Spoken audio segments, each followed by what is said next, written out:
Write to me. Letters from Japanese American children to the librarian they left behind. Written by Cynthia Grady. Illustrated by Amico Hirao. Published by Charles Bridge. President Franklin Delano Roosevelt signs the declaration of war against Japan. Posted signs announce that persons of Japanese ancestry must leave their homes. Families are allowed to bring only what they can carry. Those sent for imprisonment are made to wear identification tags while traveling. Reading is food for the spirit and immeasurable, by Clara E. Breed. Catherine Tasaki returned a stack of books and turned in her library card. "We've got to move soon," she said. "All Japanese, you know." Miss Breed did know. The U.S. government thought Catherine and all people of Japanese heritage living on the West Coast could be dangerous. They looked like an enemy of the United States in a complicated war halfway around the world, so the government ordered that they be imprisoned. Miss Breed gave Catherine a stamped, addressed penny postcard in exchange for her library card. "Write to us," Miss Breed said. "We'll want to know where you are." At the train station, Miss Breed couldn't believe her eyes. Hundreds of families were tagged as if they were bundles of luggage. Soldiers with guns stood by. When the children saw their librarian, they ran to her with hugs and smiles as warm as the San Diego sun. Miss Breed gave away a bag full of books. She handed out more postcards. "When you have time, write to me. If you need anything, just write." The executive relocation order had come like a tidal wave, sweeping away everybody in the neighborhood. The library was a lonelier place. Then one day, Miss Breed found a penny postcard in her mailbox. Like shells tumbling through the tide, more postcards arrived. "Dear Miss Breed, thanks a million for coming down to the depot. Margaret Arakawa." "Dear Miss Breed, thank you again for the book. I enjoyed the book very much. Sincerely yours, Mitsu Himaka." "Dear Miss Breed, we all miss the library very much. Sincerely, Shizuye Kubo." The cards were postmarked from Arcadia, California. Now that Miss Breed knew where her friends were, she wrote every week. She sent boxes brimming with books and more stamped postcards, and the children wrote back. "Dear Miss Breed, we live in a horse stable. Love, Anna." "Dear Miss Breed, I was overwhelmed with joy to see the books when the postman opened the package for inspection. Thank you, Miss Breed, thank you. Very sincerely yours, Louise Ogawa." "Dear Miss Breed, we have one large shower and one large laundry room. We certainly don't see how they expect over 16,000 people to be clean and also have their clothes clean. Yours truly, Fusa." One weekend, Miss Breed boarded a train to Arcadia. The guards didn't let her hug the children or even shake their hands, but they talked, and Miss Breed gave them more books. "Dear Miss Breed, I shall never forget that day you visited us. Yours very sincerely, Louise Ogawa." Thousands of people moved to San Diego for wartime jobs. New children trickled into the library. Miss Breed was no longer lonely, but she still missed her old friends. Miss Breed wanted people across the country to know about the treatment of Japanese Americans on the West Coast. She wrote magazine articles. She wrote letters asking for a library and school for the imprisoned children. Miss Breed scoured newspapers, listened to the radio, and attended rallies to learn more about the war. Every night, Miss Breed checked her mailbox. Her friends had been transferred from the holding center in Arcadia to a prison camp in Poston, Arizona. "Dear Miss Breed, we are now in a strange place. I doubt whether this is even on the map. Bye, Jack Watanabe." "Dear Miss Breed, Poston is so warm that I think of Little Black Sambo when the tigers ran around the trees so fast that they made butter of themselves. If this weather keeps up, the Japanese in Poston will be butter. It is 120 in the shade. Postonly yours, Margaret Ishino." "Dear Miss Breed, many people here has mumps and measles. Love, Elizabeth Kikuchi." The desert heat stunned them. Then came winter winds and rain. People got sick. Miss Breed sent seeds for planting, thread for sewing, and soap for washing. She sent pipe cleaners, crepe paper, pencils, and glue for making crafts. "Dear Miss Breed, the corsages are for you and your mother. They were made by Mrs. Oye. The mum was made from lemon wrappers and crepe paper. Very truly yours, Tetsuzo." Dear Miss Breed, I have a kitten now, and it's the sweetest thing. I found him in music class, where we had an awful time trying to hide her from our teacher. Love, Catherine. The youngest children wrote to Miss Breed about what they saw around them. The older children wrote about their living conditions and how they spent their days. Dear Miss Breed, yes, the food shortage has affected us. We have had no butter or egg for about 2 months. Most sincerely, Louise. They wrote about beauty. They wrote about fear. They all waited for peace. Dear Miss Breed, books make the day shorter and happier for us. Sincerely yours, Florence and Margaret Ishino. Dear Miss Breed, I received your book the day after I came back from the hospital. It kept me from being lonesome. Truly yours, Elizabeth Kikuchi. Dear Miss Breed, yesterday I finished reading Lost Horizon. I was continually amazed by its similarity to this place called Poston. We really have a feeling of isolation here. This book would not have impressed me so strongly if I had read it a few years ago. Always, Fusa.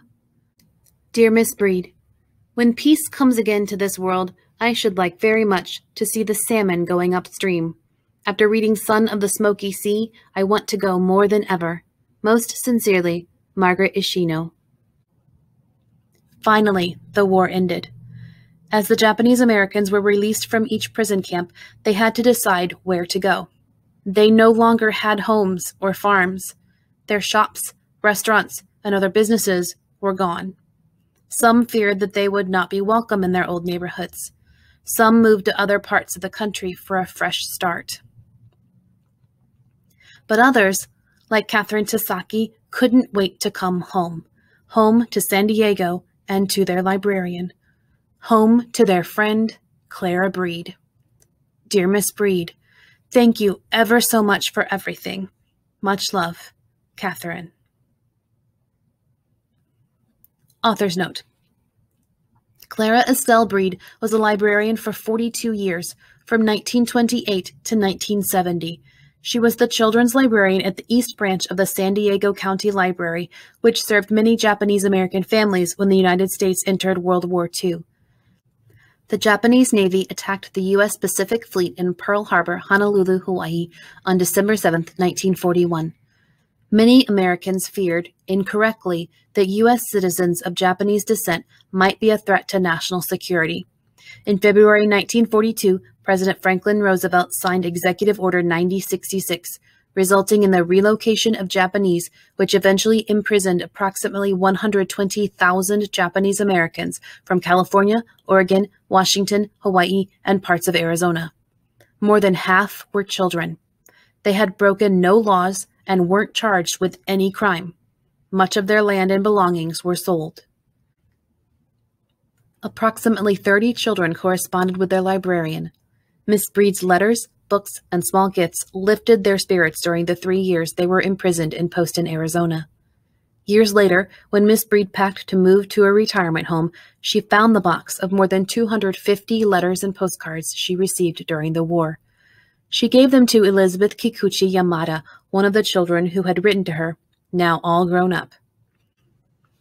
In 1991, Clara Breed was the honored guest at a reunion for Japanese Americans who had been imprisoned in Poston, Arizona. More than 700 people gave her a standing ovation for her kindness, friendship, love, and courage during the war. Miss Breed died in 1994. She was 88. Catherine Tasaki Sagawa, Louise Ogawa, and Clara Breed, 1991. Taken at the Poston 3 reunion held in San Diego, California. Notable dates in Clara Breed's life. 1906, born on March 19th in Fort Dodge, Iowa. 1910 to 1915, moves to Brooklyn, New York. Her father works with new immigrants on Ellis Island. 1920, moves with her mother and sister to San Diego, California after her father dies. 1927, graduates from Pomona College. 1928, earns her library science master's degree from Western Reserve University, now Case Western, in Ohio. Hired as a children's librarian at the East San Diego branch of the San Diego Public Library. 1929 to 1945, works as a supervising children's librarian. 1942, manages the San Diego Victory Book Campaign, a book drive for soldiers. Steps in as acting chair of the American Library Association's Newbery Caldecott Awards Committee. 1942. Says goodbye at the train station to her Japanese American patrons. Visits them at the Santa Anita Racetrack in Arcadia, California, then at the prison camp in Poston, Arizona.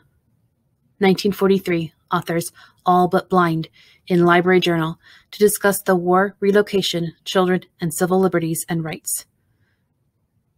Authors Americans with the Wrong Ancestors in the Hornbook magazine. 1946. Appointed city librarian. 1955. Named San Diego's Woman of the Year. 1970. Retires in June. 1983. Publishes Turning the Pages, San Diego Public Library History, 1882 to 1982. 1991. Honored guest at a Poston reunion. 1994. Dies in her sleep on September 8th. 2000. Dear Miss Breed, a video, is produced by the Japanese American National Museum and the UCLA Asian American Studies Center in association with Alhambra School District. 2001 to 2005. An exhibition, Forwarding Address Required, featuring letters written to Miss Breed, opens at the National Postal Museum in Washington, D.C. 2006. San Diego Public Library exhibits materials about Clara Breed to celebrate what would have been her 100th birthday. Selected history of Japanese people in the United States. Late 1800s, Japanese people immigrate in hopes of a better life. They are welcomed in Hawaii and California because of the labor shortages in fishing and farming communities. Early 1900s. Earlier anti-Chinese discrimination is applied to Japanese people. California policies and laws restrict Japanese immigration, land ownership, and citizenship. Fears about war with Japan spread through the media. 1920s to 1930s. The U.S. Supreme Court rules that only Europeans and Africans can become naturalized citizens. Asians cannot. Concern that some Japanese people are spies grows into a fear that no Japanese American can be trusted. 1940 to 1941. Japan's military grows. Officials in Washington, D.C. warn Hawaii, the Philippines, Thailand, and the Malay Peninsula about possible attack by Japan. 1941, December 7th. Japan's military strikes Pearl Harbor in Honolulu, Hawaii, then a U.S. territory, the Malay Peninsula, Hong Kong, Wake Island, Midway Island, and the Philippines. 1941, December 8th. United States enters World War II. 1941, December 27th. Japanese Americans on the West Coast are forced to surrender their cameras and shortwave radios.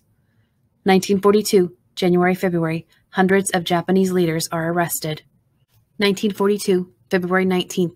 President Roosevelt signs Executive Order 9066, resulting in the relocation of Japanese, authorizing government agencies to remove, relocate, and imprison Japanese Americans on the West Coast. 1942, March through July. Barracks are built at fairgrounds and racetracks as temporary holding centers while prison camps are built. 1942, starting August 7th, approximately 120,000 Japanese Americans are imprisoned in several states through 1945 when the war ends. 1945, October through December, prison camps close. 1945 to 2015, many fight for justice and restitution. 1976, President Gerald Ford rescinds Executive Order 9066. 1980, President Jimmy Carter establishes a commission which concludes that the imprisonment was based on racial prejudice, war hysteria, and a lack of political leadership. 1988, the U.S. government officially apologizes to Japanese Americans. 1998, President Bill Clinton awards Fred Korematsu the Presidential Medal of Freedom for his work as an activist after being imprisoned. 2015, President Barack Obama designates a national monument where the Honouliuli prison camp stood in Hawaii. 2 boys wearing ID tags wait for the bus that will take them and their families to prison camps. Families arrive at Santa Anita Racetrack in California, a holding center used while prison camps were built. A prison camp in Arizona under construction. Japanese Americans at a postal office at an assembly center.